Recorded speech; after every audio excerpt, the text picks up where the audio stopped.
tonight, you guys should have gotten a flyer in an email from me. Back in January, a dear friend of mine named Thomas Pavlik, who worked in IT here at Life University, passed away unexpectedly. It was all very sudden, but he was the bass player for our faculty band. We have kind of a little rock band that we put together called Extra Credit, and he was our bass player. Thomas is one of the most positive, most motivated, most uplifting people that I've ever known. And he loved the band. He loved making music. And we couldn't think of a better way to honor him and his memory than putting on a concert. So we're going to do that this coming Friday at 7:30 in the main gym across the street. So if you guys are free, if any of you are free and are inclined to come out and listen to some good music and honor Thomas, we'd love to have you. So it's going to happen. And that was the purpose of that flyer, so just kind of giving you a heads up.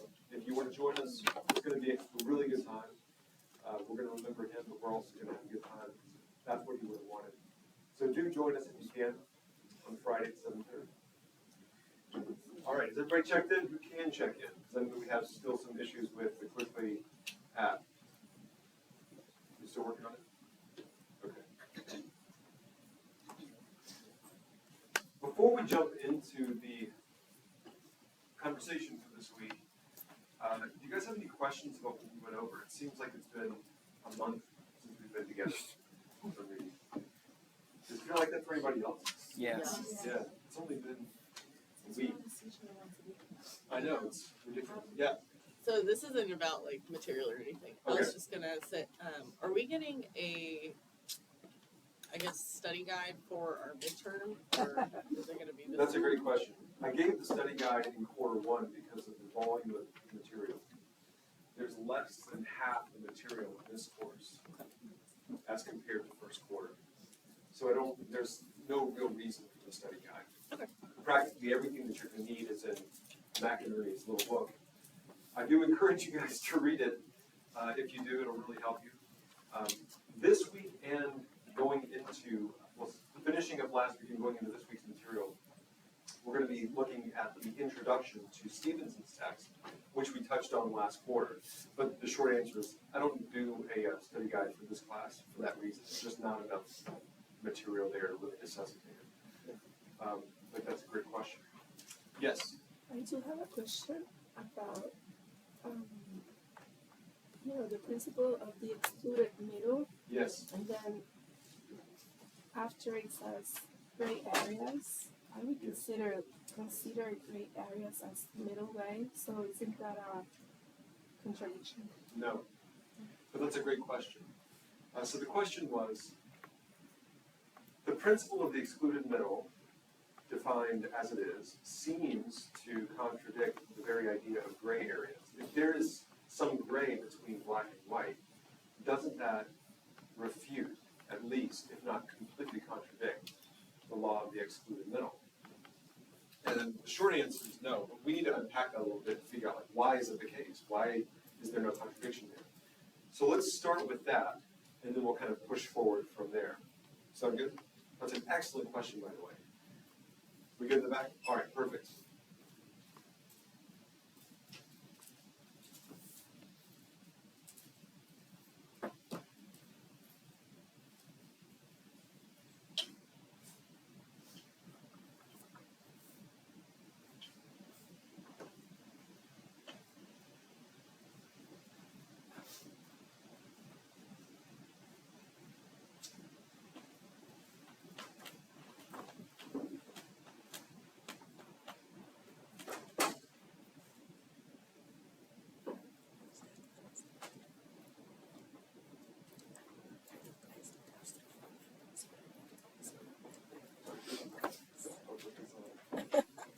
I hear that.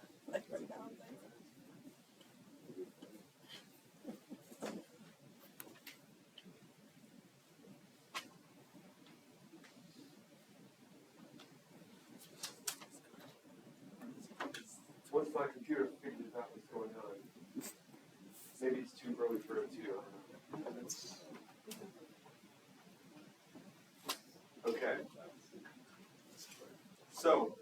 principle of the excluded middle. The definition is stated between being and non-being. That's the key to the entire question that you asked. And it is such a wonderful question. I mean that. Between being and non-being, there is no middle. Either something exists or it does not exist. There is no middle way in that regard. But what are we talking about in this case? We're talking about the existence of a thing. It's being. Explanation. Something either exists or it does not exist. There is no halfway. There's no in-between. Well, let's look at gray areas.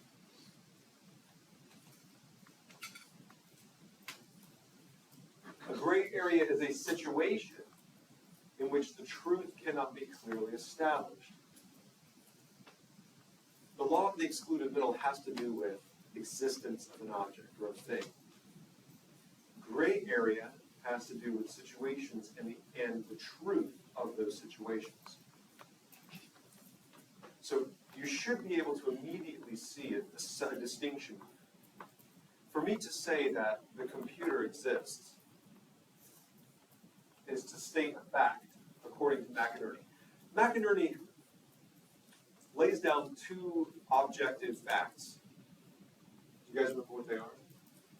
What are the two kinds of objective facts that McInerney describes? Well, those are the two types of facts, but of the objective category, he lists two. Objects and events. Objects and events. Objects either exist or they don't exist. There's no middle way. Something can't sort of exist ontologically. It's a big word that just talks about the kind of things that are real in the world. Okay. Events, however, even though they are objective facts, can be reported upon in different ways from different perspectives. So the truth of an event is harder to get at. There can be some gray area. Does this make sense? Look at the definition. We must recognize that many things are, in fact, clearly and sharply defined. The computer actually exists. The law of the excluded middle would say there's no in-between here. Either this monitor exists or it doesn't. I have first-hand evidence to suggest that it exists. Therefore, I cannot claim that it does not exist. That seems so obvious that there's no point in even talking about it. And yet, this is the nature of logic, to get down to fundamentals, to facts. Not to see that is simply not to see clearly. Gray can exist as gray only because there are the distinct alternatives of black and white. That this exists concretely, absolutely, creates a kind of situation where events can be reported on in different ways. Because there are objective facts, things like real objects in the world, things that exist, something that is the case, we can potentially arrive at different interpretations of those events. That constitutes a kind of gray. So really the answer to your question is not only does the law of the excluded middle not contradict with gray area, it's because of the law of the excluded middle that gray areas can exist. But what about like abstract objects or mythical stuff, or like they exist in the mind, but they don't actually exist in the tangible realm? McInerney strikes me as the kind of logician or philosopher who would not believe in abstract objects at all. Now, there are such things, he claims, as subjective facts, like pain, for instance, is a reality to the person experiencing the pain, but it's not something that I can ascertain directly. I can't measure it directly. I depend upon the good faith testimony of the person experiencing the pain. That's germane to us as chiropractors because that's basically our job every day. If our patients aren't being honest with us, then there's nothing we can do to help them, really. So McInerney meets us at that point of intersection where we have to rely upon the good testimony, the truthful testimony of our patients. But that constitutes a subjective fact. would McInerney think, would he agree to the idea that, or to the claim that ideas, abstract ideas like unicorns or whatever mythical creatures are real subjective facts? Well, he might say, and this is me putting words in his mouth, so it's dangerous in the first place, but he might say something like,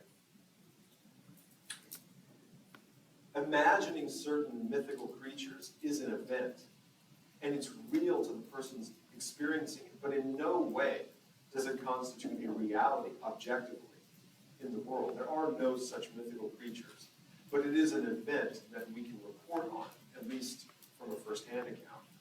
I have this mental image, this figment of my imagination, or the artist can draw something that doesn't exist, right? And then the drawing becomes a real object, a fact in the world. The experience of imagining a creature is a subjective fact, but the object itself, unicorns or dragons or whatever, aren't real objects according to McInerney. So it doesn't obtain in that sense. You get what I'm saying? There's no gray area there, unless the gray area has to do with how you report upon those objects. Right?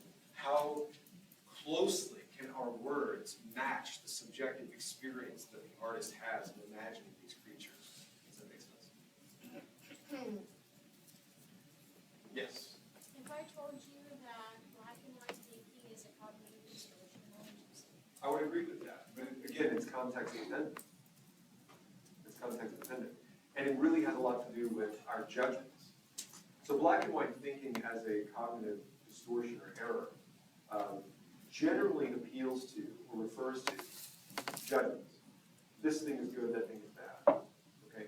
This is where gray area really becomes relevant to us, because in our judgments we have to fall back on the rubric, as it were, whatever standard that we use to make judgments about the world, particularly moral judgments, which is the nature of our third quarter class together. We're going to look at different moral theories as ways of making judgments, ways of arriving at moral reasons that guide our behavior in the world. When we talk about the law of the excluded middle, the rule of the excluded middle, what we're talking about is something ontologically existing or not. Does the screen exist? Does the table exist? Do I exist? Right? Do mythical creatures exist? They either exist or they don't exist. Now, your point about abstract objects is a very good one. This is where I differ from McInerney. I take the view as a philosopher that abstract objects do exist. That's a real point of contention. Some philosophers like me would say, yeah, they do exist. They don't exist in the way that tables and chairs do, but as figments of the imagination, they do exist. Like ideas, like democracy, is an abstract object, and yet it has utility in our lives. It guides our behavior. Okay? So its status as an object is up for debate. People like McInerney would say, well, democracy doesn't exist, but our behavior as an event does exist. Right? This is where we disagree. That's what I know that these are like very similar ideas, and it's kind of hard to parse them out, especially this early in the morning, but I'm hoping that this is helping. You guys okay? Is this all making sense? Go ahead. Need some coffee? They all need coffee. Yeah, I think we should have like something set up in the hallway. You know, like just a coffee station in the hallway for you guys at 7 a.m. I got you. It'd be amazing. All right.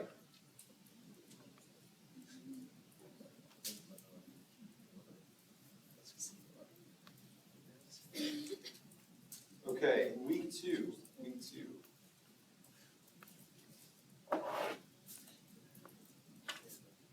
To finish up the week two information here,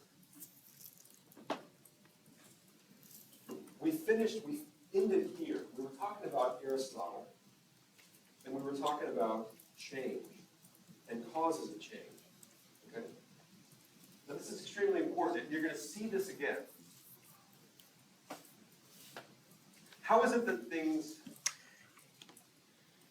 change but stay the same? This is kind of like the conversation we're just having about gray area and excluded middle. Don't they contradict? McInerney would say, no, it's because things are black and white in their being, that means they either exist or they don't exist, that allow for kind of gray areas to emerge.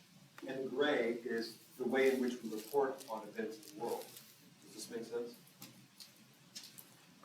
Well, in that same thinking, how is it that something can change and stay the same all at the same time? Let me give you an example.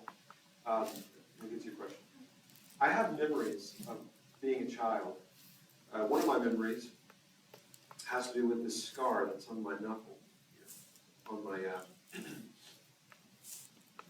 ring finger. It's a little scar now, but I remember when I was about 10 years old, I would wash the dishes as one of my chores. And I took that seriously. It seemed like every day I was washing the dishes. Not much has changed. There's no more Sisyphean task in all of modern living than washing the dishes and doing laundry. It just keeps happening, and that boulder keeps rolling down the hill, and we keep pushing it up again, but I digress. I was washing the dishes in a coffee cup, speaking of it. Ceramic coffee cup broke. My hands were soapy, and the cup was slippery, and I dropped it in the sink. And though it fell in the water, it broke, and one of the shards of ceramic cut my hand, and that shard got underneath the skin of my hand. And somehow, that shard ended up back here. It got that far back. So the cut is here, at the very end of the knuckle. But the shard of ceramic ended up under my skin, buried under my skin, about that far. And my cousin, Amanda, who I was just talking about earlier, happened to be there, ran my hand under some hot water, took a pair of tweezers, got under the skin, and pulled that ceramic shard out. I'll never forget it, because I stood there watching the whole thing. Pretty gruesome. Why am I telling you this? Because I believe that I am the same person. And I have evidence to prove it. But it is the case that every 7 years, every cell in my body has completely been replaced. There are no remaining cells of the 10-year-old. And yet the scar remains. I think that I am the same person, and yet there's nothing of that person left. I go by the same name. I have memories of firsthand experiences, and yet that person no longer exists. How is it that something can change completely and yet remain the same? Do what? The body or the mind. We are not the body or the mind, is it? Yeah. So then if we are not the body and the mind, then what are we? Is sort of the question. Yeah. I don't think we actually come in, and I think we just get better. That's not maybe better and better and better. I think you're right. I do think that we continue to progress and evolve and grow. I think that's true. But getting down to, like, again, the law of the excluded middle, how can something exist and not exist at the same time? If the 10-year-old no longer exists, and yet I'm claiming to be the same person, that seems a contradiction according to the law of the excluded middle. I can't both exist and not exist at the same time. Does that make sense? Yeah. I've heard that 100% of our cells are turned over every 7 years, but I feel like I've also heard that we're born with all the brain cells we'll ever have, and we don't form new ones. Is that? The turnover of neurons is quite slow. The connections of neurons is constantly changing. So even if it were the case, for instance, that you had all the neurons that you're going to have and they never were replaced, what is the case is that all the neural connections constantly change with learning. So neuroplasticity doesn't ever completely go away, even in profound cases of cognitive impairment and decline. So even with the same neurons, if their connections and orientations keep changing within neural networks, it's not the same. Does that make sense? Yeah. Yeah. By that logic, is like the same Dr. Thornhill, is that an abstract idea or is that are you concrete? Are you like Well, there's certainly something concrete here. right? I mean, there's blood and bone and carbon and hydrogen and oxygen and all the rest. And then there's this idea of me, of a consistent thing that perdures over time. Now we have to engage with Aristotle. He's going to provide us a way out, so check this out. By the way, this is important to us as doctors. It's how long are you planning on seeing the same patient? You're gonna have patients that you start as children, and you're gonna adjust them and care for them throughout their entire life. Okay? And you're gonna see them grow and change. Even managing a patient during a short period of time requires watching a change. They come in with some kind of issue, and then you're hoping to see them change over time. What Aristotle's talking about here is all about change. So let's take a look at this.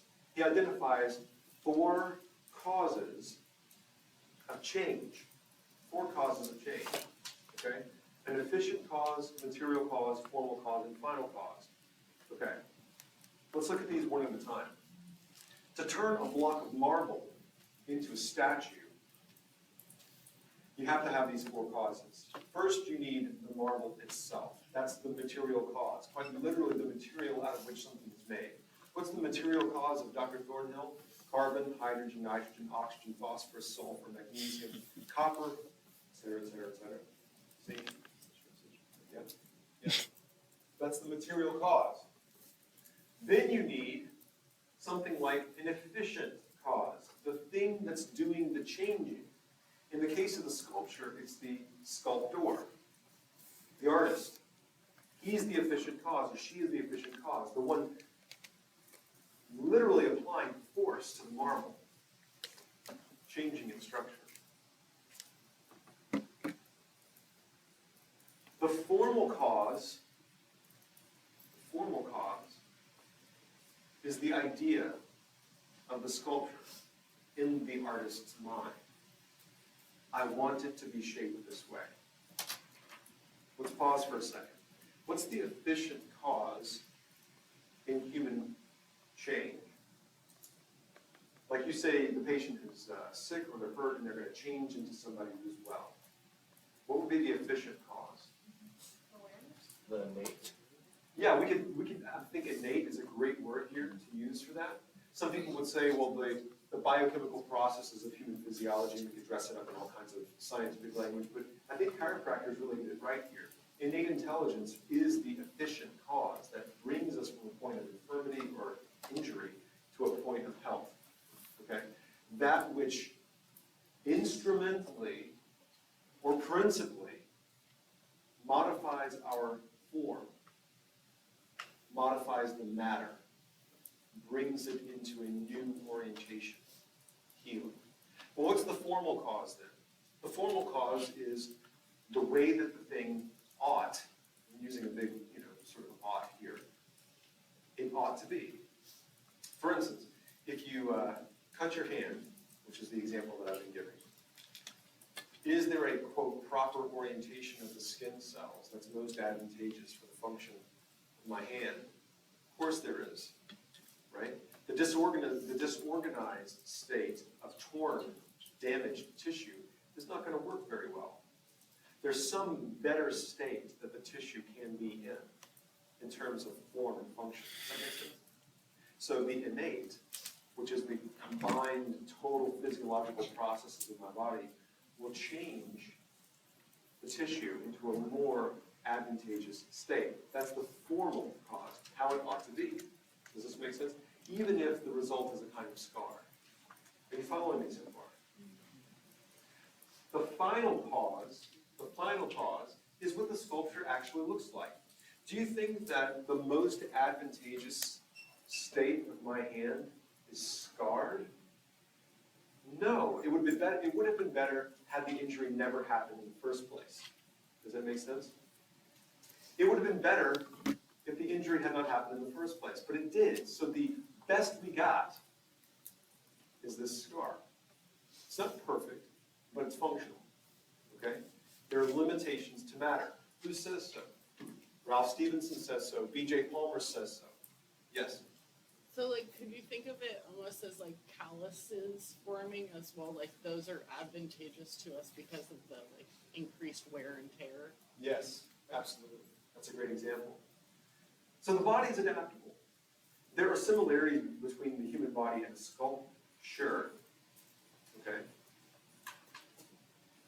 One of the similarities is no matter how clear the formal cause in the artist's mind, the sculpture will never match it exactly.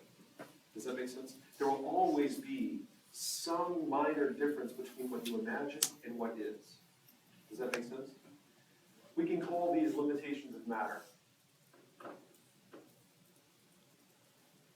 So, to put this in as clear, language as possible, the material cause is literally the elements of your body, the raw stuff, the matter of your body. That's the material cause. The efficient cause in human health and healing, from a chiropractic perspective, is the innate intelligence, which you can think of as the combined physiology of the human body, that which is doing the work. The formal cause would be the, quote, perfect structure and function of every tissue in the body. Okay? But the final cause might be something like a scar. Does that make sense? Okay.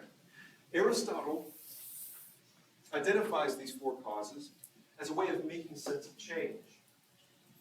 How is it that something can, like a leaf, can be green and then pass through a process of change, turning these beautiful colors of orange and yellow, ultimately to brown and withering and disintegrating, and all the while being considered the same leaf? How can we go from being babies to being full-grown adults and being quote, the same person? What exactly is going on here? What remains consistent throughout? And what is it that actually changes? Okay? Yes? The efficient cause, well, so as far as the patient goes, what would the provider do? Well, the provider can also be a kind of efficient cause. So, as a chiropractor, what you're going to be doing is providing an adjusting thrust, which is a kind of kinetic energy that you put into the body, depending on the technique that you use. Some techniques are very forceful, kinematically, and you're putting in a lot of actual energy into the body. Some of them are very low force, but the fact is that you become a kind of efficient cause in manipulating the anatomy, changing the patient's anatomy. But you're not acting alone. The physiology also takes that force and modifies it the best it can to bring about a change in the body. Yeah, so we as chiropractors do become an efficient cause. We have multiple efficient causes here. That's a great question. Okay. The most effective way to avoid vagueness, because that was kind of the topic we were discussing, or ambiguity, in logical discourse is define your terms. We speak in defining terms, but actually what we are defining is the objects to which our terms or our words refer. So in the previous example, when I was talking about material cause, efficient cause, formal cause, final cause, it's one thing for me to use these words and to dress it up on this, history with Aristotle and whatever. It's quite another thing for me to identify exactly what I mean. If I say a material cause, and I'll leave it at that, it's very vague, it's very ambiguous. But if I say the material cause is literally the matter which my body is composed, the hydrogen, the carbon, the oxygen, the nitrogen, all those elements, that's the material cause. Then there's no ambiguity. We all know exactly what it means. The blood, the bone, the matter. Okay, that's what we mean about defining our terms. You have to be as specific as possible. Two immediate practical benefits of carefully defining terms. Our own ideas become clarified. Oftentimes we neglect how unclear our own thinking might be about an issue. We think we know what we're talking about until we try to go explain it to someone. You don't know, and this is true, at least this has been true in my experience, you do not know how well you understand the topic until you try to teach it to somebody else. Okay? Richard Feynman, one of the greatest physicists of the 20th century, said if you really want to understand something, teach it to a child. If you can't, then you probably don't understand it very well. Okay? So it helps you to get clear about your own thinking, but as a result, we can more effectively communicate it to others. So get clear about your terms. Define your terms. The categorical statement is extremely important in logic. The purpose of the reasoning process, logic's principal concern, is demonstration. We're trying to demonstrate our thinking, the process of our thinking. I'm not reasoning with you if I simply say that such and such is true and expect you to accept it as true only on my say-so. That means, even as your teacher in this class, if I say something, I better be able to demonstrate why it's true. Do not let me ever get away with saying it's true because I say so. That would be ridiculous. Who am I to say that something is true simply on my own authority? But that's also the case, and we'll look at this with informal fallacies, with anyone. If I were to say, well, it's true because BJ said it, or D.D. Palmer said it. No, it's not.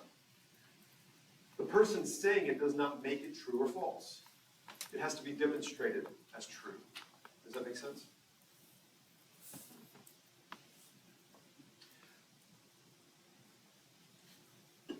I must show you that such and such is true, and I do that by making an argument.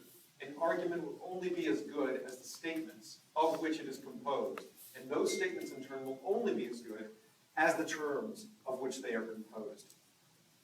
Okay, so how do we demonstrate something is true? We make an argument. Fair enough? What makes an argument good? It's statements. What makes a statement good? The words that compose the statement. So now, how important is it that we use good words, correct words? Extremely important. The words make the statements make the argument, and the argument underscores truth, right? It founds true statements. Okay, well, what's true about chiropractic? What's the message that you're going to give to your patients? What about your marketing? What are you going to tell the public about what you do and how you do it? Is it going to be true? Hope so. Otherwise, you're committing fraud. You have to have good words, clear words, clear statements, good arguments. That's what demonstrates truth. Now, the general statement is one whose subject is very large in scope. Such a statement is not necessarily inaccurate, but it could be vague. Quote, some of the principles are basic, upon which others are founded or derived, as going from the general to the specific. Some are down to a part of the whole thing. These specific principles are, of course, derived principles. They are not limited to any given number. A fundamental principle of chiropractic is a statement of the quality or action of intelligence in matter, which will include any and all circumstances that may arise in study. This is from Stevenson's book.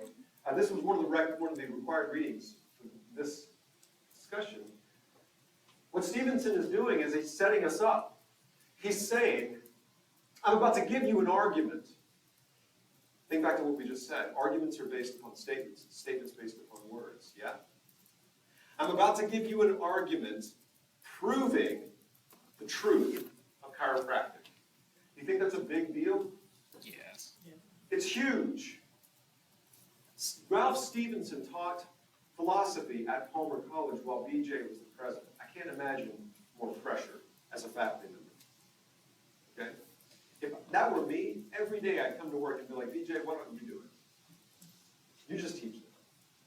But it was Stevenson's job to teach philosophy at Palmer under BJ Palmer.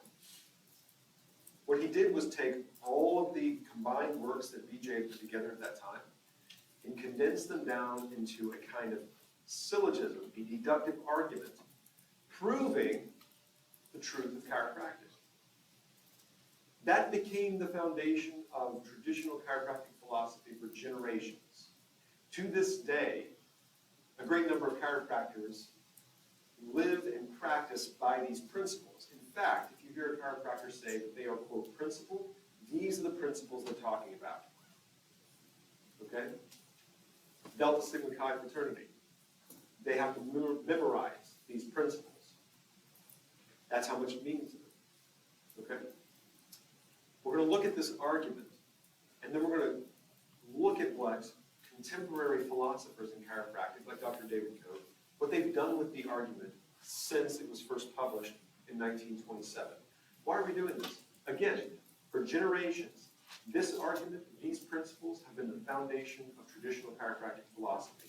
Nothing could be more germane to your studies in this course than this argument. Does that make sense? But we cannot just let it sit where it is in 1927. We have to critically evaluate it. That's why we have a class in logic. Does the argument actually work? Are the words clear? Are the statements clear? Is the argument true? Or does it fail? That's what we're going to look at as we go on from here. Okay? All generalizations are dangerous, even this one, says Alexander Dumas. This is where Ralph Stevenson begins his syllogism, where he begins his argument. Principle number one is what he calls the major premise. In any deductive syllogism, deductive argument, we begin with a major premise, statement. This is what's interesting about it. If the major premise is false, everything that follows it is false. So this has to be true. It has to be true. Okay? We're going to spend a little bit of time looking at these, but I'm going to go through the argument rather quickly. Okay? Let's look at this major premise. A universal intelligence is in all matter, continually giving to it all of its properties and actions, thus maintaining it in existence. Are you willing to subscribe to that? Are you willing to endorse that statement as true? And it's okay to say no. It's pretty loaded, right? What did we just say about generalizations? What did we just say about vague or ambiguous language? There's a lot of questions that need to be clarified from here. What do you mean by a universal intelligence, Stevenson? Well, it comes from BJ's writings, but we can't take his authority as our foundation of truth. Who is BJ?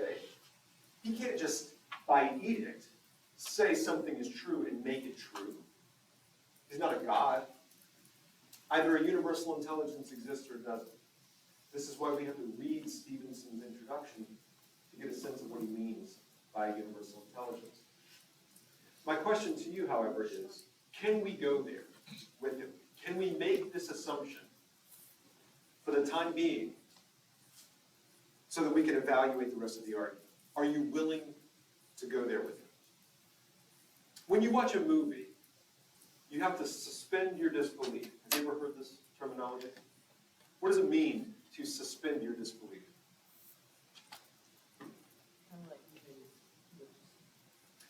Be ready to believe what you see, at least for the short term. For the short term, like let's say I'm watching something ridiculous, like a Godzilla movie. Okay? They've made lots and lots of these. I find them hilarious. All right? But let's say I'm watching something like a Godzilla movie. So, does Godzilla exist? No. Okay? But for the moment, I'm going to suspend my disbelief, and I'm going to go there with the director. I'm going to watch this and kind of believe it, right? For the sake of entertainment. Can we suspend our disbelief for the moment and go here with Stevenson? That a universal intelligence exists, that it is in all matter and continually gives to this matter its properties and actions and maintains it in existence. If we can, then we are open to the rest of the argument. If not, we need to shut it down right now. But to do that, either way, we would have to have reasons. Does this make sense? So are you saying that whenever we're presented with any type of like argument or evidence that we have to ask ourselves, like, am I going to suspend my disbelief and lean into this, or am I going to shut this down? Either way, we need to have reasoning for either or. Absolutely. It's precisely what I'm saying.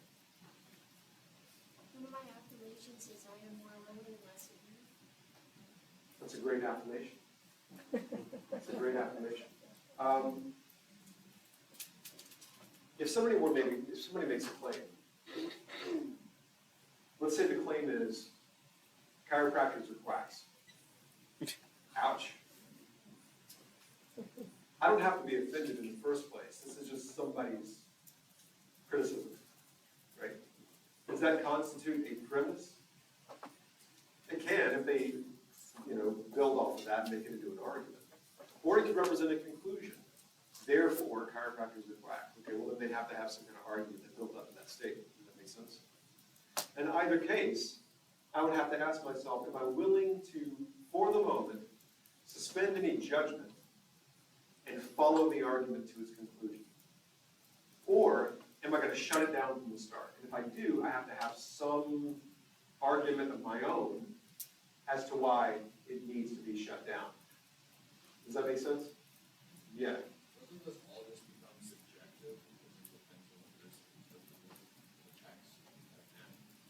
It would be possible to say that unless we follow McInerney's thinking. For instance, for McInerney, as we've discussed, words pertain to real objects or events in the world. There is something that is actually the case. There is a real objective truth that we can ascertain. Does this make sense? That makes sense, yeah. Right. So if there's something that is actually the case, and our words match to what is actually the case, then we can speak truth so long as we're careful in selecting our word. We can communicate something true, and we can really know things. This is the value of the kind of realism that McInerney has adopted, that things actually exist, that we perceive them as they actually are, and that our words can be matched to those real objective truths But isn't that or facts. in itself, if someone was like, oh, chiropractor is quack, well, there's one person that's gonna have to do what a quack is, and the staff next to it, and the other person is like, well, I'm a chiropractor graduate, so no, they're not. Sure. It's like, I'm like that. Right, and this is exactly why at the very beginning of such an argument, I would have to ask myself, am I willing to suspend any judgment about this and follow it to its conclusion? Am I willing to even entertain this kind of reasoning, right? Because there would have to be some objective fact that is a quote quack. That would have to exist in the first place for the argument to make any sense at all. If there is no such thing as a quack, quote unquote, and there's no reason for me to even entertain this argument. Does that make sense? So we have to get really clear about our terminology in the very beginning. Does that make sense? Yeah. I keep slowing it down because this is the kind of reasoning that I bring to these kinds of arguments. If someone wants to criticize chiropractic by making such a claim, my first reaction is, okay, give me an argument. Don't just cast aspersions at my profession, this thing for which I've committed my life and my livelihood. Say what you want. That's your choice. That's your freedom. But make an argument. Well, that's what I thought. And then let's say that someone can make an argument. They say, let's define quack as X. Chiropractors meet the description of X, therefore chiropractors are X. That's an argument. Okay? If I'm willing to suspend judgment and follow that line of reasoning, then we can look at the definition of those terms.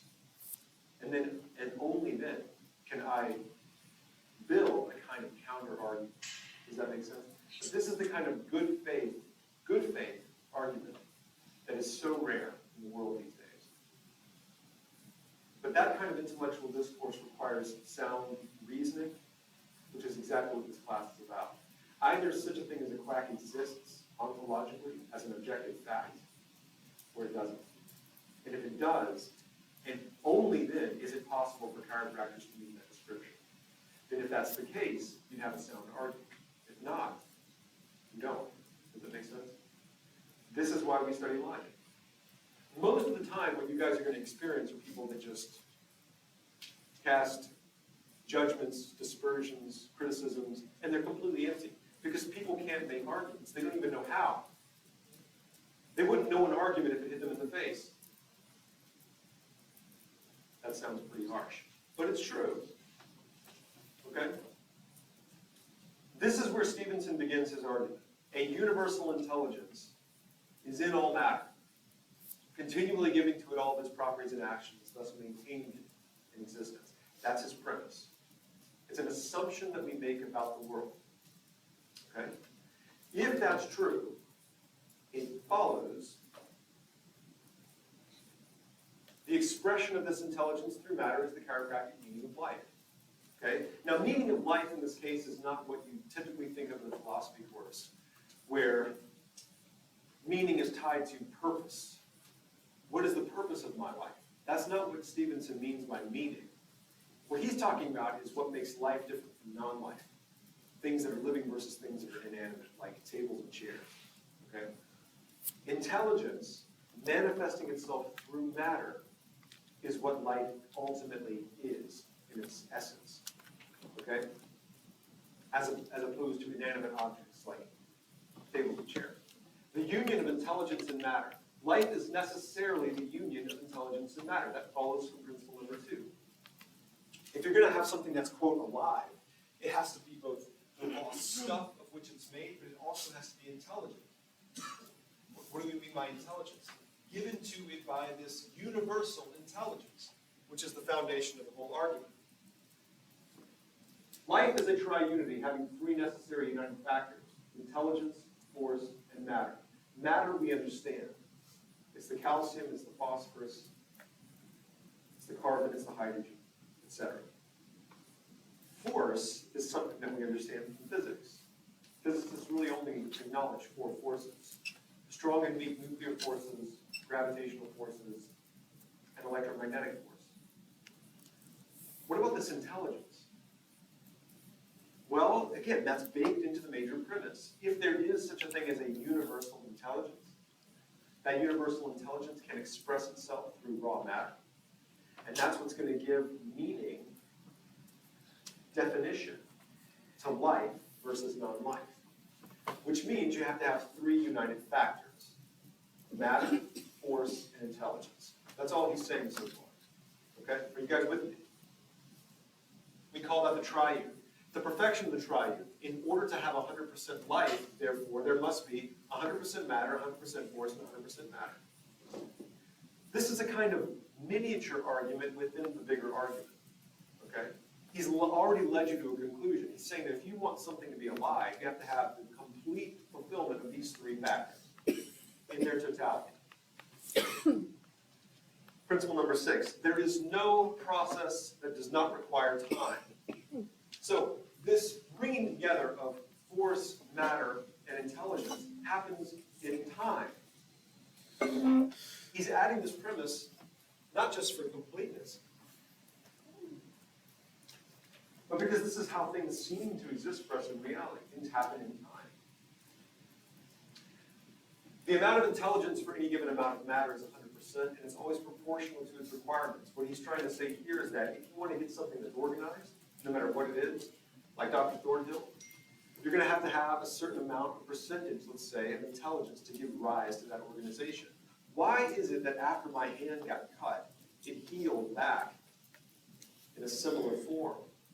Even if it was slightly altered, a similar form to what it was before. Because it does so intelligently. It follows a particular pattern of organization. This is what Stevenson means. So to get that form, you have to have 100% of the intelligence. You can think of it as information or a blueprint. The function of intelligence is to create force. Okay? The amount of force created by intelligence is always 100%. So intelligence is creating force. Force is always 100%. Then what's the purpose of force? It's to unite intelligence with matter. Remember, those are the three things that have to come together to make something alive: intelligence, force, and matter. Intelligence is making the force. Force is the connecting link between intelligence and matter. So he's describing a kind of relationship. The forces of universal intelligence are manifested by physical laws. They are unswerving and unadapted and have no solicitude for the structures in which they work. What this means is that those four forces of physics that I mentioned earlier, the strong and weak nuclear force, electromagnetic force, and gravity, they do not care about you or me or anything. They act on everything the same way. Does this make sense? You're not going to get preferential treatment by the force of gravity simply by being a really good person. It's going to act on everybody the same. Interference with the transmission of universal forces. There can be interference with the transmission of those forces. Can electromagnetic force be interfered with? Yes. Yes. Can strong and weak nuclear forces potentially be interfered with? Yes. This is all he's saying. They act indiscriminately on everything, but they can be interfered with. Now, as an argument, this is important. If interference can happen on such a fundamental level, then interference can happen in a more specific form in the human body down the road. Does this make sense? You can already see the foreshadowing that's happening here in the argument. There's a very specific kind of interference that we care about as chiropractors called subluxation.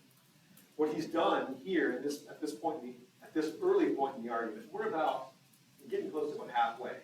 Okay, there are 33 of these, so hang tight. Okay. What he's done is he has placed interference as a fundamental reality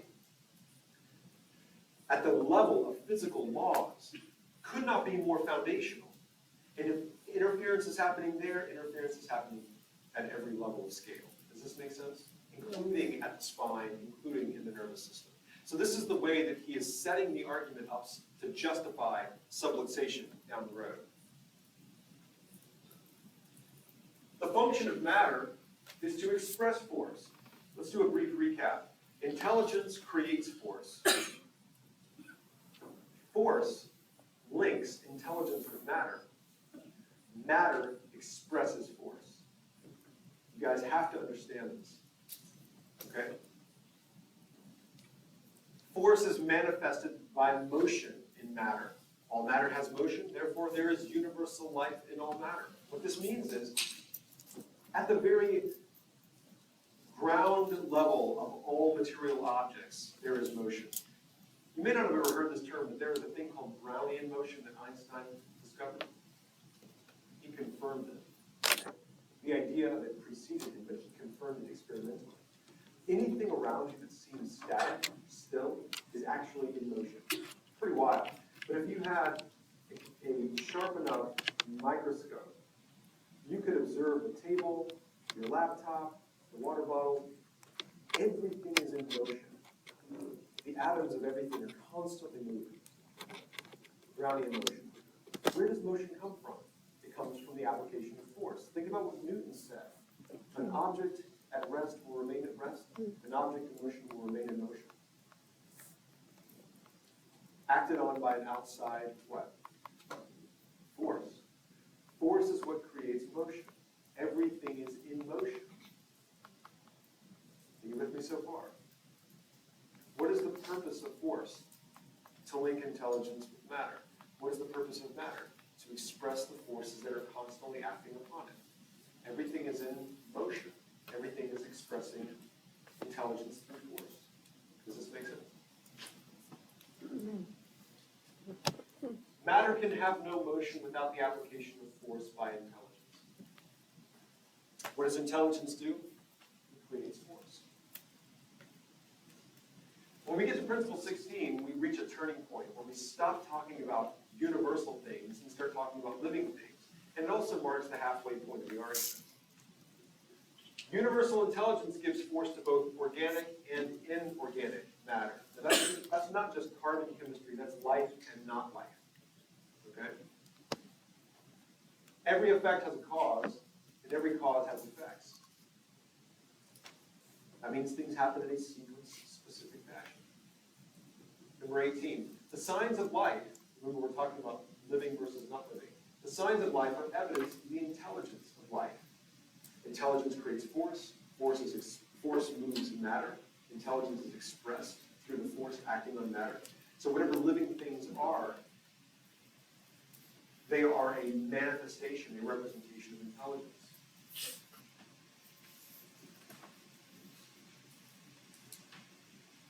The material of the body of a living thing is organized matter. But so is your table, so is your water bottle, so is your bag. All of that is organized matter. So what's the difference then between inanimate objects and life? Well, Stevenson would claim the signs of life. A living thing has an inborn intelligence within its body called its innate intelligence. The mission of innate is to maintain the material of the body of a living thing in active organization. Active organization implies a kind of responsiveness of things to the world around it. It's not passive. The table, the chair, the water bottle are all passive. Okay? Depending on what acts upon it, they're either going to maintain that organization or they're going to fall apart. And eventually entropy will act on everything and it will break down. But we are existing in active organization. We are responding, we are adapting, we are evolving as living things. That's a result of our own innate intelligence within us. There's 100% of innate intelligence in every living thing, the requisite amount proportional to its organization. So, would you think that a tapeworm is less complex than a human being? Which do you think is more complex as a structure, as an organized structure? A human being composed of some 70 trillion cells, or a flatworm? This is an obvious question. It's the human being, far more complex, right? So whatever intelligence manifests through force has to be requisite to the amount of organization of the object, okay? So for the innate intelligence of the human being, it's going to be more complex, more organized, proportionate to its complexity as a structure. The function of innate is to adapt universal forces and matter for use in the body so that all parts of the body will have coordinated action for mutual benefit. What are the forces of physics? We've already talked about those 4 forces. What is our innate intelligence doing? It's adapting itself to those forces so that we can maintain our organization, so that we can stay alive. We don't break down. But there are limits. Innate intelligence adapts forces and matter for the body as long as it can, without breaking a universal law. Or innate intelligence is limited by the limitations of matter. Think about my example earlier. I cut my hand. I was able to adapt to that injury, but there were limitations to how much I could adapt. Right? The result was a scar. My hand still works. The bleeding has stopped. But there are limitations to what the body can do. This is what Stevenson is trying to convey at this point in the argument. We're almost to the end. Hang tight. The forces of innate never injure or destroy the structure in which they work. The intelligence of our bodies always works to maintain the body. It always works to heal and to adapt and coordinate our bodies to the stress that impinges upon it. Number 26. In order to carry on the universal cycle of life, universal forces are destructive. Innate forces are constructive as regards our structure. Let me ask you guys this. We just talked about this yesterday in Mr. 5 minutes. The 3 primary skin cancers that you guys are going to learn, basal cell, squamous cell, and melanoma, are all caused by ultraviolet radiation from the sun. That's a universal force, ultraviolet. Are you with me so far? Okay? But that same ultraviolet radiation is important to our physiology because it's how we convert vitamin D. Vitamin D is essential to keep us alive. So you're telling me that the same ultraviolet radiation that is essential for our survival could also kill us? Yes. Well, what makes the difference? The ability of our body to adapt to that universal force. That's what Stevenson is saying here. Universal forces like ultraviolet are always destructive. Always. Okay, well then, how could they ever be constructive? Well, because our own innate intelligence adapts them in such a way that is beneficial to us. That's the intelligence of the body. Innate intelligence is always normal, and its function is always normal, which means when you heal in such a way as to maintain your unique kind of organization. You're always healing back into yourself. You're not changing constantly into some other species. What comes to mind here is The Fly. You guys ever see the 1980s version of The Fly with Jeff Goldblum? Amazing movie. You guys seen this? Really gross, but also an incredible use of special effects. Let me give you the premise for those of you who haven't seen it. Jeff Goldblum is a scientist, and he's developed technology that allows for teleportation. You get into one pod, you press the button, you dematerialize, and then rematerialize in a pod on the other side of the room. Incredible technology. Imagine how much time this would save. You guys want to get to class in a hurry? Well, you have a pod in your apartment or your house. There's another pod here at Life University. You get into one, you press the button, you dematerialize, boom, you rematerialize here. Incredible. This is the premise. Except, he gets into one pod, he's going to test this on himself because he's a responsible scientist. He doesn't test it on harmless animals. So he gets into his own pod, he presses the button, he dematerializes. What he doesn't realize is when he does it, a common housefly gets into the pod with him. They both dematerialize, but only he materializes in pod B. What happened to the fly? The fly got integrated into his own DNA. So over the course of the remainder of the movie, he slowly turns into a human-fly hybrid. It's super gross and really amazing. And it's aged pretty well. I mean, if you go back and watch it now, it's still really impressive. Why am I telling you this?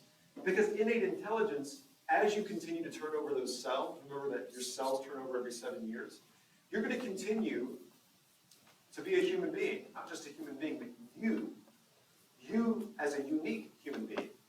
You're not going to be, your innate intelligence is not going to turn you into a human-fly hybrid. That's what he's trying to say here. I have a discussion about the first, the last one, Saturday. Yes. And it never hindered or never destroys. When you're born to die, so as you go through the process, it, living, there's still destruction. There is, yeah, and this is a good question. So the question was, if the innate intelligence that we all have is always normal and always constructive, how is it the case then that we all end up dying? No one is immortal. Not only that, but one of the real objections to innate intelligence, as you guys have read. Remember, like you guys have read Dr. Morgan's article. Yeah? One of the arguments against innate intelligence might be something like autoimmune diseases. Because then at that point it seems like your own body is attacking itself. So how can Stevenson claim this to be true in the face of something like an autoimmune disease? Or the finality of life? One of the explanations, as we'll see toward the end of the argument here, has to do with miscommunication. Many autoimmune diseases seem to be the body's immune system miscommunicating with the rest of the body, the rest of the system. So it's not necessarily that the innate intelligence of the body is flawed. There seems to be a kind of miscommunication or noise in the system of the body. It's one way of maybe making the argument. The other one is limitations of matter. Remember, even I, when I cut my hand, it didn't heal perfectly. It healed as a scar. Well, that is in keeping with the way of the world as it is. There are limitations of matter. The sculpture will never be a perfect representation of the formal cause, of the idea in the mind of the sculptor. Does that make sense? The forces of innate intelligence operate through and over the nervous system in animal bodies. Okay? That's how we get organization. That's how intelligence manifests through the work of the nervous system. Number 29. There can be interference with the transmission of innate forces. Like I said earlier with this foreshadowing, if there can be interference with universal forces, there certainly can be interference with innate forces. Number 30. Interference with the transmission of innate forces causes incoordination or dis-ease. Remember from first quarter, dis-ease literally means a disharmony, incoordination. Here's the end. Interference with transmission in the body is always directly or indirectly due to subluxation of the spinal column. So what is this interference to innate? Subluxation at the level of the spine. Coordination is the principle of harmonious action of all the parts of an organism in fulfilling their offices and purpose. He's describing what health looks like. When there is no interference, when everything is communicating appropriately, remember what I said about autoimmune disease and miscommunication. When you have good communication, you have health, you have ease. The end of the argument here is the law of demand and supply, which is existent in the body in its ideal state, wherein the clearinghouse is the brain, innate the virtuous banker, brain cell are clerks, and nerve cells are messengers. So he ends the argument here with a kind of metaphor pertaining to the banking system in the 1920s. Now that's a bit ironic, considering by 1929, 2 years after this was published, we have the Great Depression. But that's a whole other argument. Okay. Do you see what he's arguing here? Do you understand the structure of this whole argument? What he's saying is, organization, order in the universe is not random.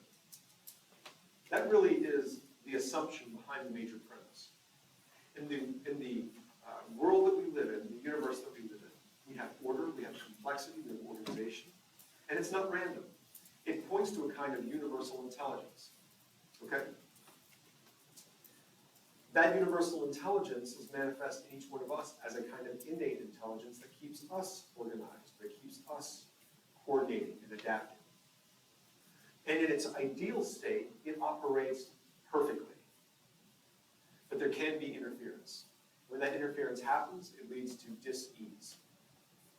So then what is health? Health is a state of organization in the body. It's the pure and perfect manifestation of intelligence. Do you think we ever attain to that? No. There's always going to be a little bit of noise, always a little bit of interference. What's the purpose of the chiropractor then? To try to reduce subluxation and reduce noise as much as possible. That's what this argument is all about. Again, this was published in 1927. What we have to do from the standpoint of logic and reasoning is to evaluate this argument. Ask ourselves questions like, does it work? What are its flaws? If it does work, what does it have to teach us now in the 21st century? We'll get into that a little bit after our break. Take about 10 minutes, and we'll get started again at 8:25.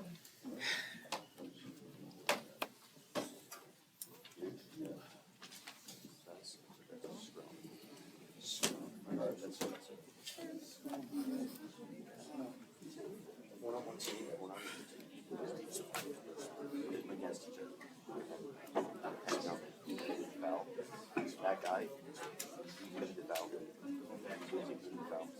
So what he did is take the ball, throw it in the middle. Towards their side. And then those teams are pushing each other. See these people cut to throw. And then try to get that ball from the middle and bring out to the side. So Jay Hunt's pushing this team.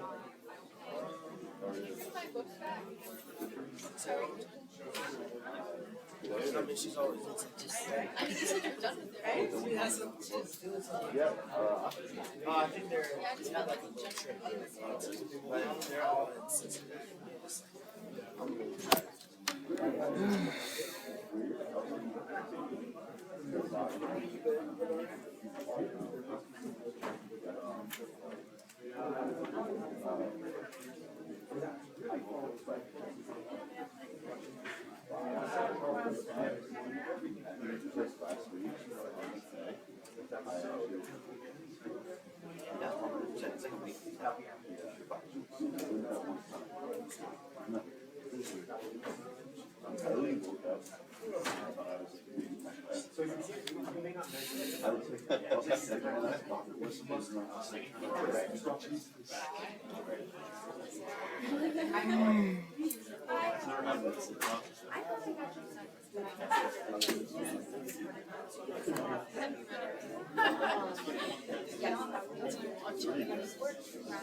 I might borrow it for a second actually, since I haven't read it, unless I'm reading it, like, read it and talk about it.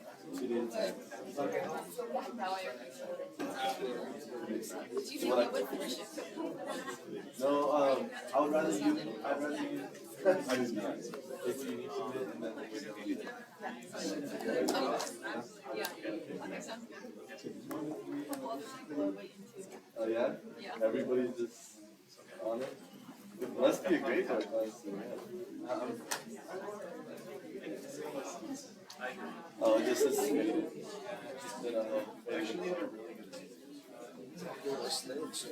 Actually, I had a great third, like,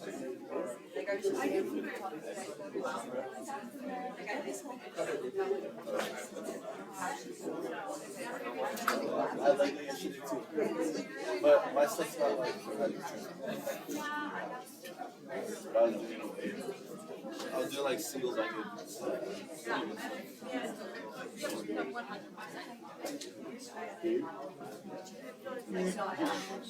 Nothing shade, and then just like that, just fast. You look tall. Be able to recognize your distance. Really looks a bit thick.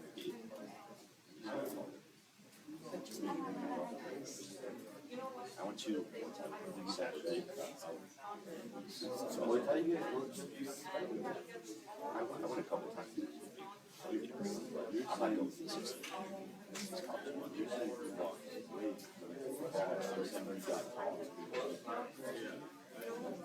Yeah. Once again, I know it's a lot less content. Those gyms are expensive. So. Yeah.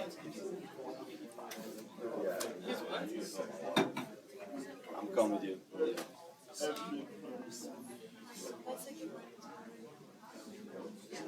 I don't know if it's on your brain. It's live.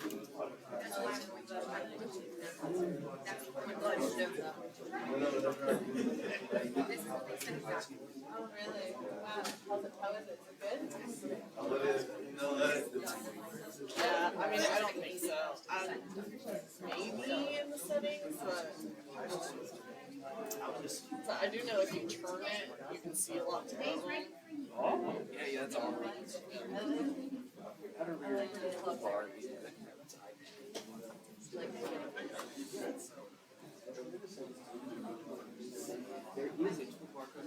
Oh, there is?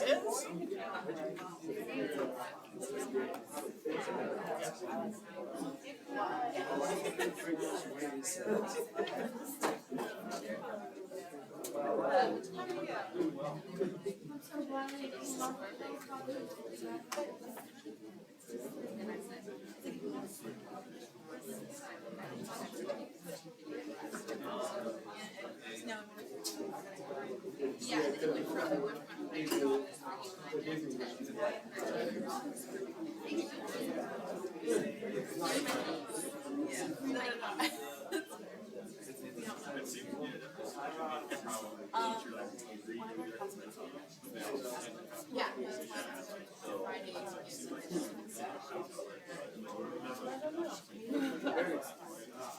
I need the step-by-step guide. Oh well, I mean, I guess I was kind of inevitable. I'm going to figure out these issues. But that auto text writer thing is very, very, very useful. Oh, does it just like hear it? No, I write and then it translates it into text. Oh, that's It's not only does it force me to actually write like a human being instead of myself, but it's good for like inserting notes.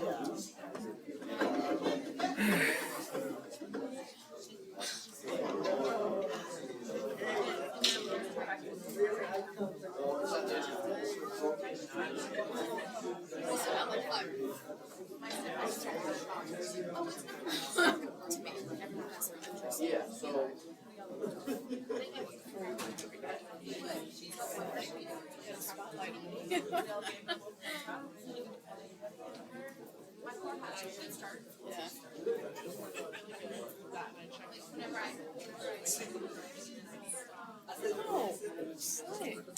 Well, thank God you looked. I know, I emailed them. I was like, I'm going to talk to you before class as well. So, just, yeah. I bet that happened. I'm gonna talk to him. Like, change that to where it opens like right after class because that makes the most sense. It does. Don't wait. Did you get that email? That I do.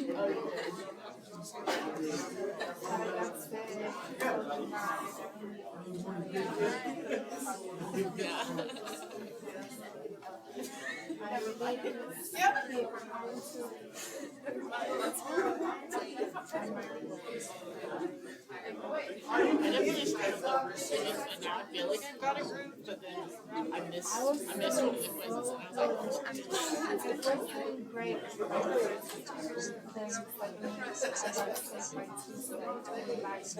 Literally, I did one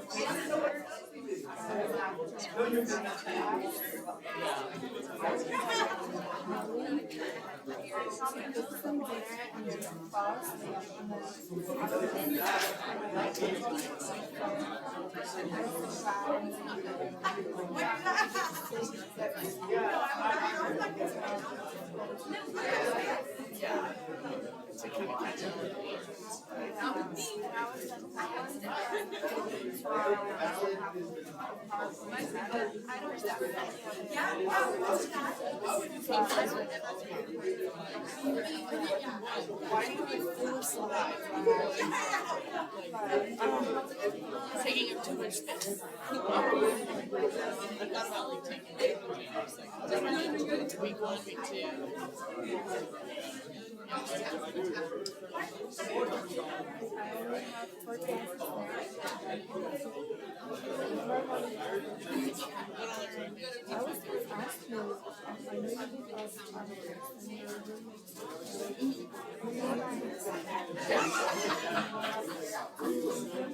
Yeah, we have 2 rooms in know you talk about sharing kitchen. She graduated from here. Oh yeah. Like here on campus or off campus? Graduated.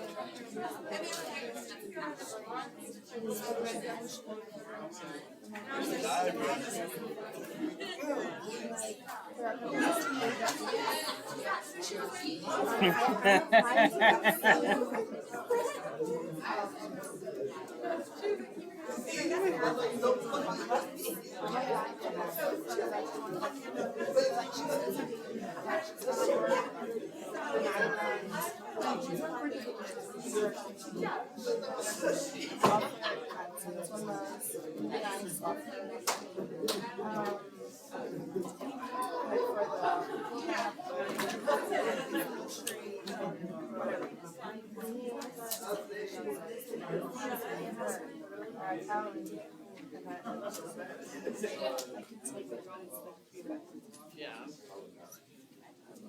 Yeah, that's a big yeah. I don't know. I'm planning on moving out probably after the October quarter. And probably my boyfriend's planning to move down around Thanksgiving. I'm moving out kind of looking, but like I'm not ready. He's gonna come? He's gonna move? Yeah. Yeah, oh, that's nice. I love boyfriends that follow their girlfriends. Oh yeah. Yeah, he was a big encourager. He was like, I'm not gonna let you smash your dreams. Like, go, you have to go. That's so good. That's so good. We hit the gym during. Yeah, we're getting.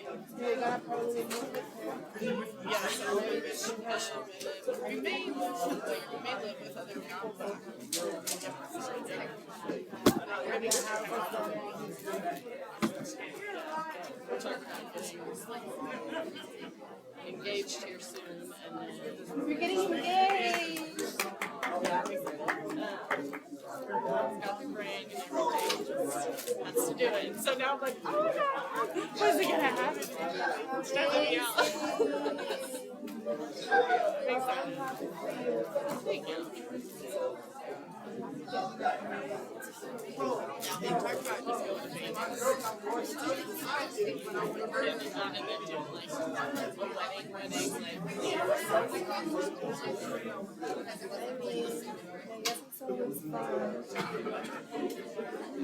and I've never been out west. Like, we go get married in Vegas and then we just have our honeymoon out. This is like, that'd be fun. Do it like an elopement. We went to Vegas One time. I had the Vegas experience for sure. I will say, that was My kind first clubs where I can pay for men to dance with me. I know, I want to go and I just have so much fun. Like, that's I've never done anything like that. I did it just like, I don't remember it was before or after my graduation, but it was before that. And like, it was so funny because it started in LA. So I had like the LA experience as well, but then I ended up with like the models and wannabe models and actors scene. So Beverly Hills and like hip hop and like you know what else and like had a blast. Because of them, because of the people that I met there, I ended up connected really nice with guys and like promoters and clubs and all that stuff. But after that, I went to You gotta earn the rest today. So maybe like right after class, you just Oregon to and the club there. like It's pulling out of fucking shit. so I went from like whole party What time? to like more stuff. And after that, I committed. I said like no more alcohol. We've been talking about arguments. Why are arguments important to us? I mean, it's early, you guys, I understand. Why are arguments important to us? Yes. Something true. Yeah, it gets us closer to the truth. That's essential. We can't even navigate the world unless we have some idea of what's true. Not only that, but you stake your life on what you think is true. You think chiropractic truly helps patients, people, live healthier, happier, more fulfilling lives. If that's the case, you should be able to reason to that conclusion. Does that make sense? Yes. You have to be able to form an argument. Otherwise, what's left to you is to make a statement based on your own authority. Chiropractic works because I say so. That's childish. It works because you can apply reason and logic and craft an argument and show step by step how you go from basic assumptions that we make about the world, principles, and how those lead ultimately to the conclusion that chiropractic is an effective way to help people live happier, healthier, more fulfilling lives. As an example here, Stevenson's long deductive argument was an attempt to do just that. And it's long, it's a bit tedious, but at the very core of it is this triune. Intelligence is connected to matter by force. And why is that important to us? It's important to us because health, as we understand it, is a kind of organized state of the body. Health is organization, a very unique kind of organization, to be sure, and one that could not exist without the application of intelligence through force. This is Stevenson's foundational argument. Okay, well, why is that important? This came up during the break. You guys know about the laws of, you ever heard of the word entropy? Anybody? Studied this in undergrad, entropy? Okay? Yeah. The second law of thermodynamics states that everything in the universe is moving toward greater and greater disorder. This is the law of entropy. And we know this to be a mathematical certainty. That's why it's a law. It's the strongest idea that we have in science. Okay, well, if everything is moving toward greater disorder, greater randomness, greater entropy, how do we get anything organized at all? Furthermore, how do we get something extraordinarily complex and organized like the human body that adapts and heals and seems to actually increase in its order and organization through healing and repair? Stevenson would say the answer is intelligence, acting through force, organizing matter. He's made an argument. His argument may not be completely invulnerable to attack. You can still criticize it. In fact, there are certain weaknesses, there are certain, I don't know if they're fatal flaws, but certainly flaws and maybe anachronisms, old-fashioned language that we have to contend with. In fact, the conclusion itself is framed in this kind of antiquated metaphor of the banking system in the 1920s. We have some issues with Stephen. That's okay.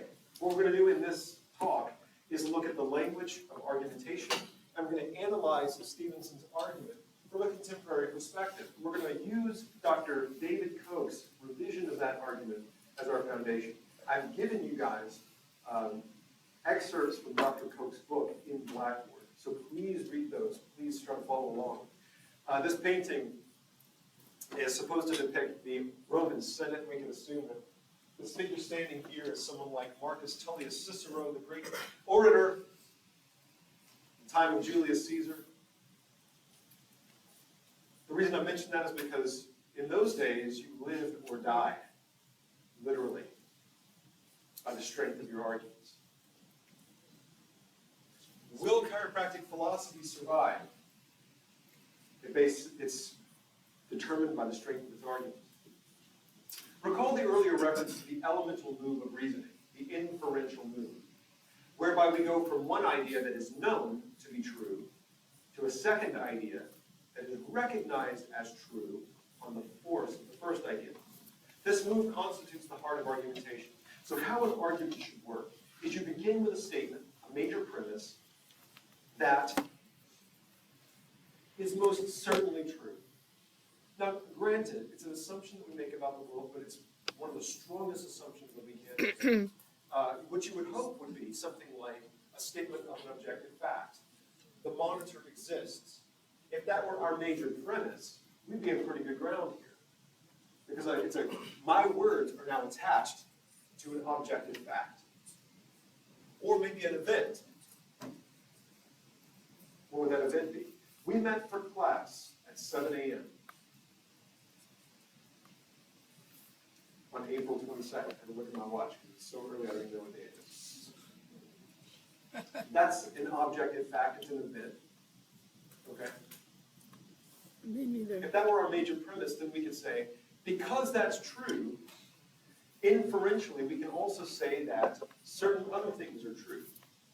If it's the case that we met for class at 7 a.m. on April 22nd, then it follows that there were people in RCC1 at 7 a.m. on April 22nd. Is it safe for us to say that based on our first statement?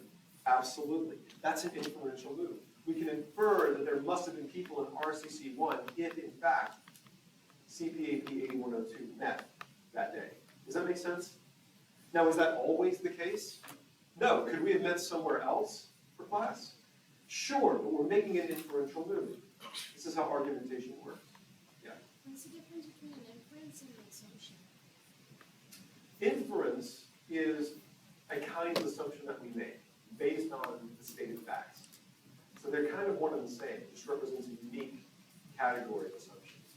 If this is the case, then we can assume safely that the following is also true. But the strength of an argument stands or falls based on those assumptions, those inferential moves. It's a great question. What are the questions you guys have? All right. Arguments, as we saw, are composed of statements. And it is the statements within an argument that convey the ideas with which the inferential move is concerned. Statements are very important. Statements are composed of words. Arguments can get complicated, chiefly by reason of the number of statements that they contain. But every argument, no matter how complicated, is extremely simple in its essential character. Even Stevenson's argument, with its 33 sequential steps, it's pretty simple in its structure when you get down to it. And it's composed of statements. Every argument is composed of two basic elements, two different types of statements. A premise statement and a conclusion statement. What are the premises of Stevenson's argument? Well, there are essentially 32 of them, leading to the conclusion statement. Well, what is the conclusion of Stevenson's argument if you were to try to paraphrase it? What's Stevenson getting at with his argument?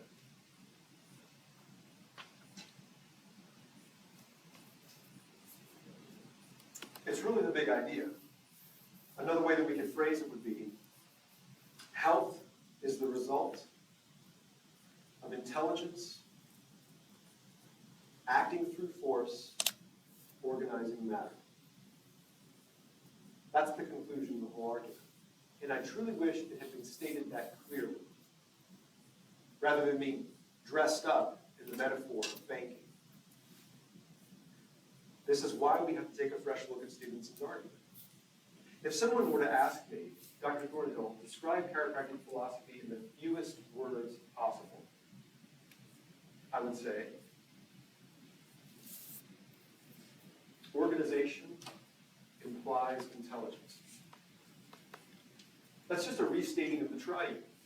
Intelligence is connected to matter by force. But I'm using the word organization specifically because health is a kind of organization. And organization implies intelligence. Okay? A premise is a supporting statement. It's the starting point of an argument, containing the known truth from which the inferential move begins. A conclusion is a supported statement, a statement that is accepted as true on the basis of the premise, or premises. Complicated arguments usually result from the large number of premises that they contain.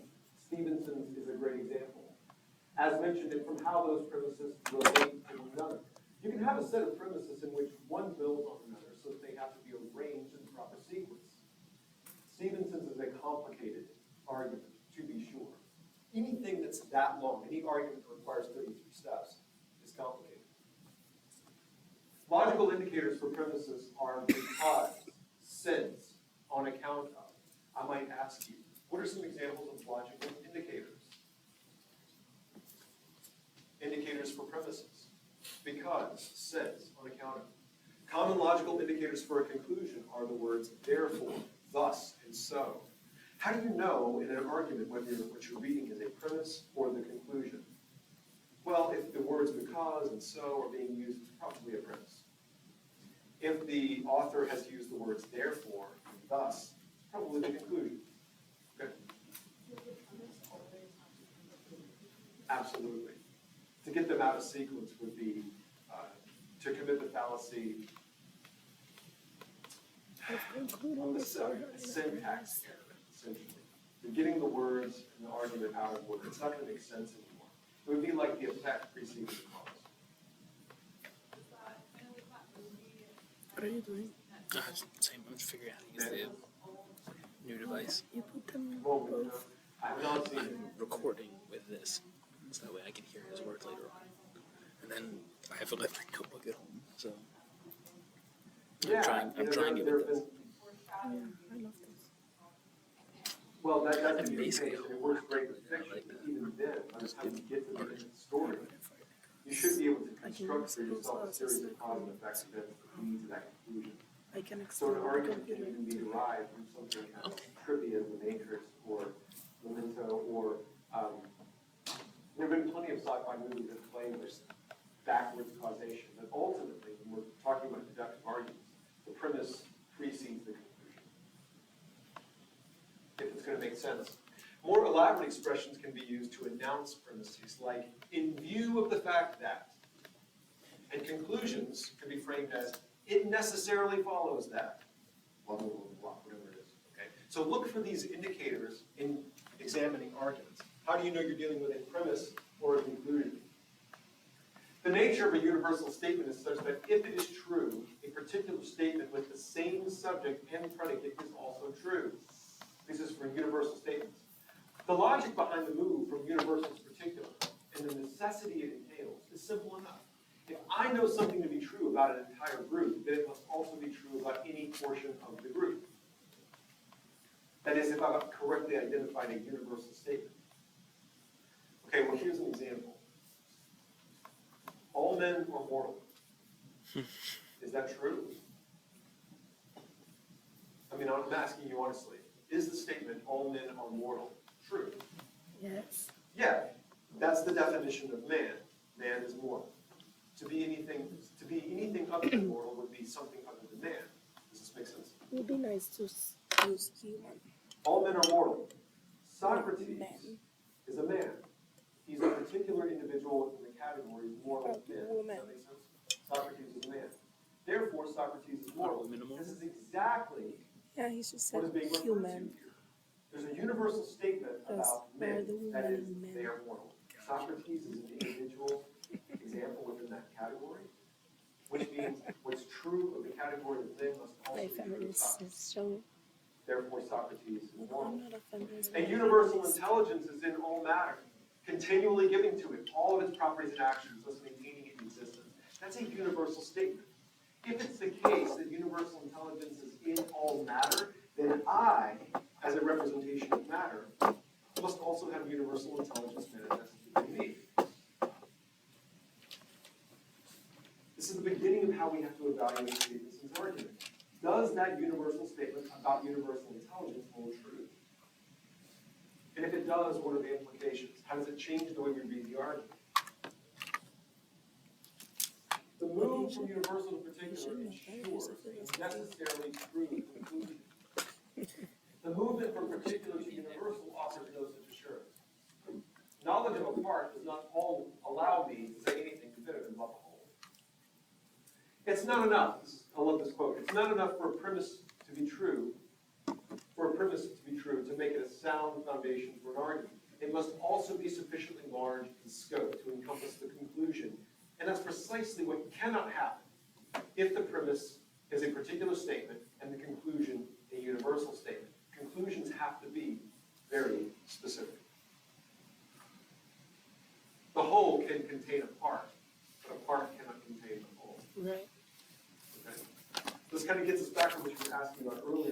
got the sequence of things out of order. The conclusion should be very specific. Human beings have a spine.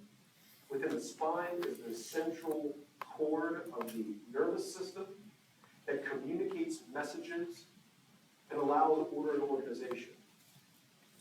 Intelligence, innate intelligence, moving through the nervous system through force, bringing about organization and order. This is specific to humans with a vertebrae with a nervous system. Does this make sense? Now, if you get that out of order, and you began the argument with something that specific, there's nowhere to go from there. If you went from the specific to the universal, well, by the time you get to the universal, you're dealing with things that may or may not have a nervous system, may or may not have spines. It gets weird. There are plenty of species of living things on this planet that don't have vertebrae. Okay? If we said something, if we began our argument with something specific about Like vertebrates, oysters. by the time we get to the universal, it wouldn't make sense. That's what this is trying to say. Let's talk about predication. That about which something is said is the subject. What is said is the predicate. That about which something is said is the subject. What is actually said is the predicate. Predication, then, is the idea, connecting process by which we attribute something to something else. If predication is the process of bringing ideas together and coupling them, then the test of sound predication is that the ideas that are brought together belong together. Pretty straightforward. Ideas belong together if their grammatical connection reflects a real connection in the objective order of things. Think about what McInerney is assuming here. He's saying that the way that the world appears to us is the way the world actually is. That's a pretty big assumption. But that being the case, if I were to say something about the way that this podium is put together, whatever I said would have to actually match with the relationship of the parts of the podium to each other. Does that make sense? That's just me describing it accurately. That's what predication is all about. What's the subject? The podium. What's the argument? Well, the argument is representing through my words the real relationships that all of the parts of this podium have with each other. And as long as my words accurately reflect those relationships, then I have a good argument. You see how easily, though, it would be for me to get this wrong? For my words to misrepresent the relationship of the parts? How much more true could it be about the human being and its complexity? Or our messy lives and all the relationships that we have with each other? It's kind of like when you look on social media and someone's relationship status is just complicated. Okay, yeah, that means if you're going to describe it accurately, you better have a kind of complicated argument. Because that's the truth of the nature of the relationship. This is what predication is about. Well, what's the argument about? It's about the person and their relationship with other people. How complex is the argument? As complex as reality itself. And no more complicated than that. We hope.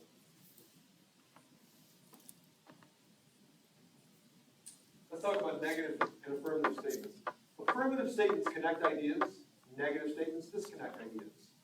A universal negative statement completely disconnects ideas. No philosophers are infallible is a universal negative statement. What that means is there is no philosopher under any circumstance at any time or place that will ever be perfect, infallible, unable to be wrong. That's a universal negative statement. Okay?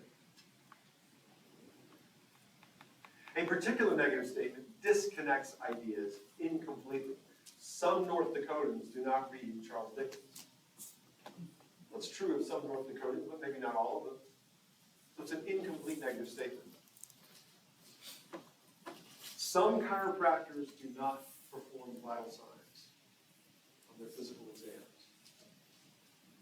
Well, that's an incomplete negative statement. It's true, right? Can you think of universal negative statements that might apply? Well, if you can, it would have to be true for all subjects in the category at all times.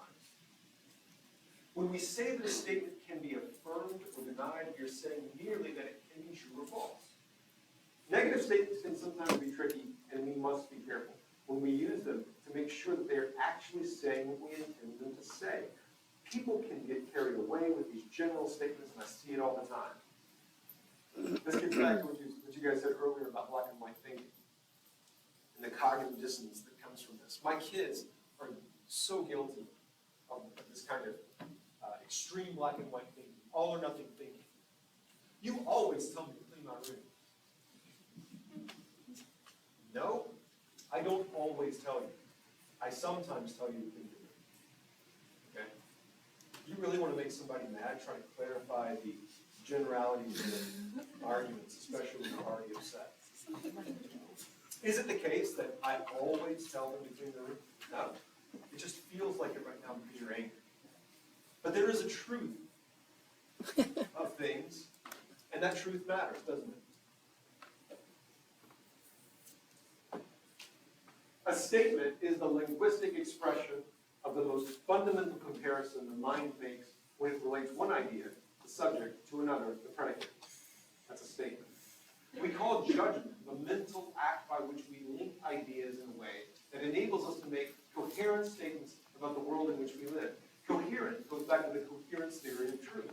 Think about that. We look at three theories of truth: the coherence theory, the correspondence theory, and the pragmatist theory. You guys have to know these. What coherent means in this case is that our words actually match the world as it is. That's what a coherent argument is. You can have a coherent argument. Okay? You can have a coherent argument that sort of agrees with itself, but doesn't correspond with the way the world actually is. Okay, so the argument makes sense, but none of the subjects in the argument actually exist. It's about fictitious creatures or something. Great. Does the coherent argument correspond with reality? That's what we're interested in. Because the judgment is the foundation of the statement, what we have already said about statements applies, by necessity, to judgment. A judgment is sound to the extent the relationship it forges between two ideas reflects a real relationship in the objective world. When you get this, then you have the correspondence theory. So let me just make this as clear as possible. You can have a coherent argument about nonsensical things, about fictitious things. That means that all of the statements within your argument agree with each other. The trouble is that the entire argument itself doesn't correspond with anything in reality. Does that make sense?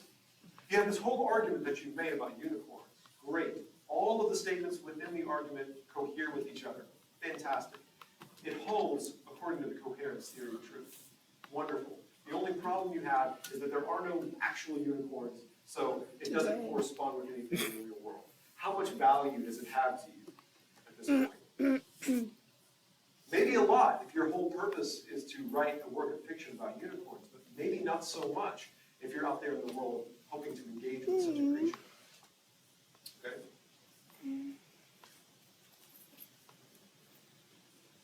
When we get together on Thursday, when we get together next week, we're going to pick up here. We'll go through the rest of the material, and then at the top of the hour, we'll do our quiz. I'll look forward to it. I'll see you guys then. Have a great rest of your